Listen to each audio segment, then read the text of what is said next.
Hey family, I hope everyone enjoyed their Christmas, is enjoying the holiday and getting ready for the new year, hopefully with a whole new approach on life.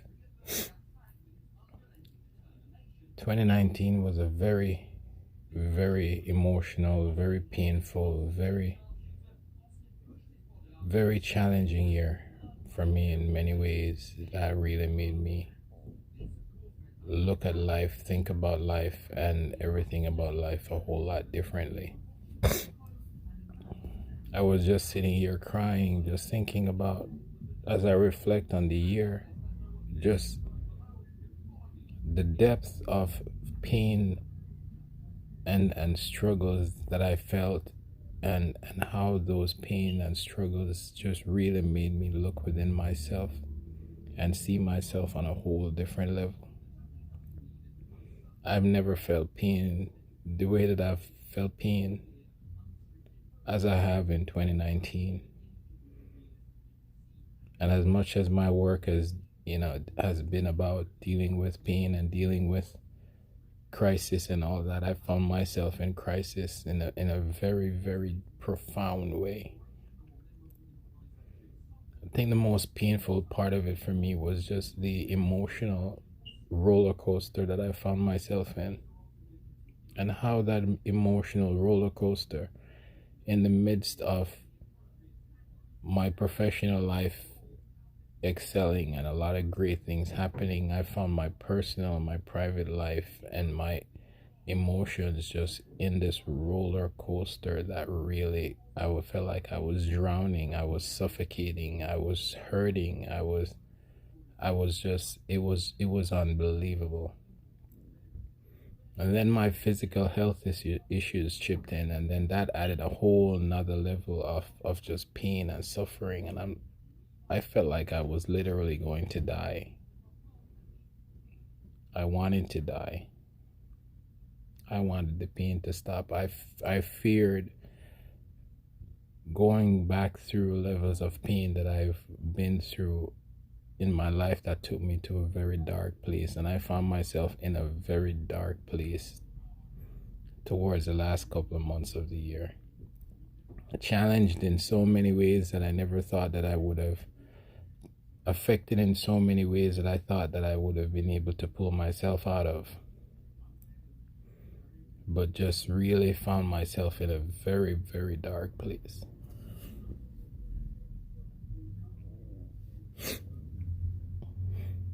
Sometimes as men,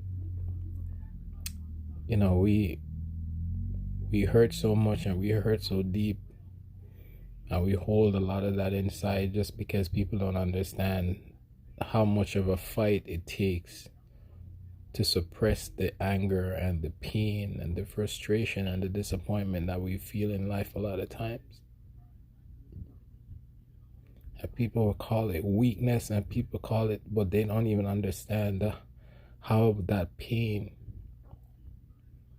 can change you, how that pain can do things to you that it just really goes into your soul, and in your soul it disrupts everything within your soul, and your spirit gets disrupted, and your whole mind, body, heart, soul, and spirit, everything is disrupted, and that pain is so unbearable.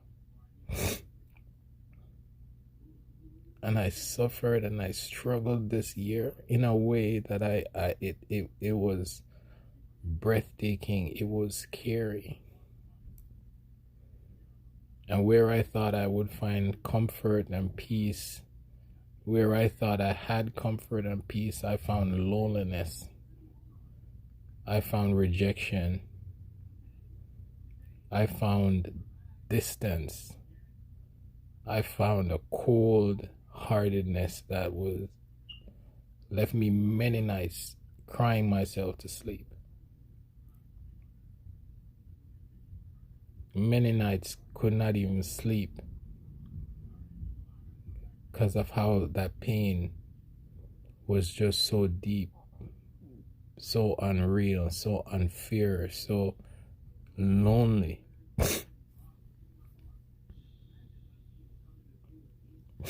it broke me. I'm not even gonna lie to you. It broke me.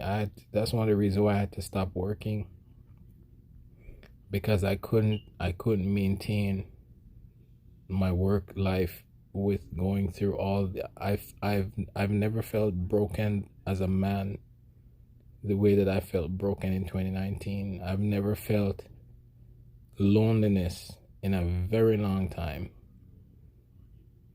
in a relationship as I've felt in 2019. I've never felt rejected. I've never felt disappointed in a very, very, very long time the way that I did in 2019.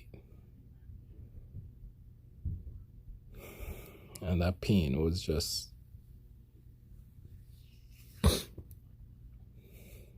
a lot of sleepless nights, a lot of crying.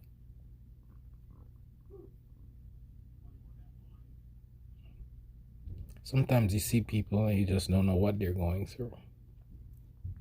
I see people every day in my work who are going through it, and I pray all the time that I would never want to be in the position in some of the cases that I work in. In 2019, I found myself in that position.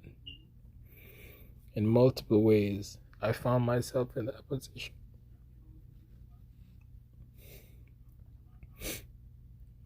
But it was a sobering and a humbling and an eye-opening experience that no matter what we do and no matter how we do it, no matter how we try to put our best forward, no matter how we try to give, and no matter how we try to create the perfect environment or the perfect life for others, we sometimes overlook ourselves, and we sometimes are not given or reciprocated or replenished the way we should, and so we end up hurting while giving so much. Those of us who give our all and give the most are the ones who suffer with loneliness and despair the most, because society and people are just so used to being happy with what they received and comfortable with what they receive, but they don't think about giving back or feeding back or just replenishing the source so the source can keep giving and keep doing. And this year I felt a pain this year that scared the life out of me. I've never cried. I can't remember crying as much as I cried in 2019. Honestly, I can't remember feeling the depths of pain that I felt in 2019. And so as today is December 29th, I made a conscious decision over the last couple of days that I will not start 2020 with no negative energy around me. I don't care what it is, who it is, or what. I'm starting 2020 in a brand new slate, pressing the reset button. This is a rebirth. This is a cleansing. This is a forgiveness of myself for allowing myself to go through and feel and all that, and just forgiving whatever, just moving into 2020 with a whole new slate. I honestly cannot believe that this has happened and it is happening to me. But you know what? God is good. There are many nights I came very close to just overdosing on bottles of my sleep medication or my pain medications, or just, many nights where I felt like I was just in a very lonely place, even when I'm around and with someone who I thought and I felt like I could find that comfort, and that many nights I wanted to just end it. Many nights I wanted to just put an end to the pain and just call it a day. Many nights I just thought about, how much easier it would be knowing I've done so much and I've given so much, and now I'm at peace. Now I can feel at peace with just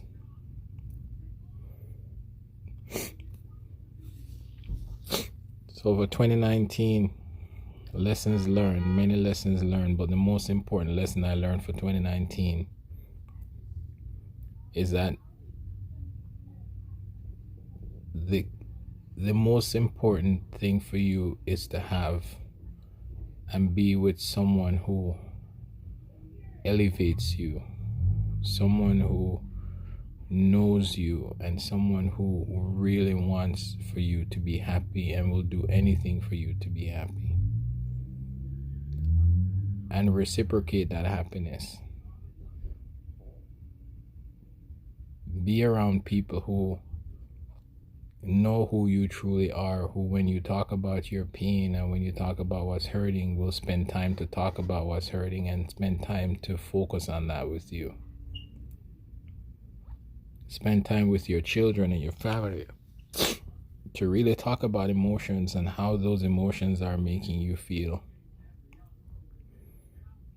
But don't start 2020 with no negative energy. Don't start 2020 just because you love someone or you're in love with someone and you feel like, you're making their life happy, but you're not happy. You're not at peace. Your life is literally hanging on the balance of just pain. This will be my last day or two crying. I'm crying now because I've made the decision, and I'm crying now because I've decided to let go.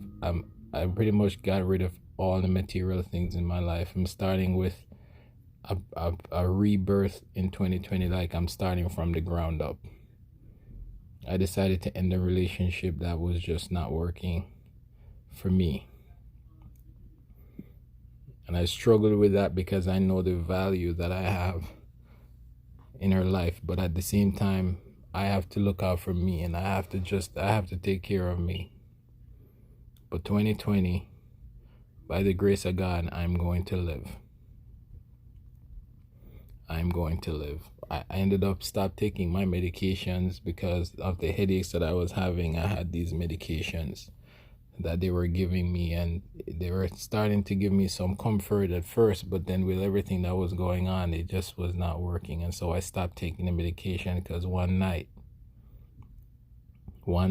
I almost overdosed, deliberately overdosed on bottles of medications, pain medication and sleeping medication, because I was just like, this is not it. This is not me.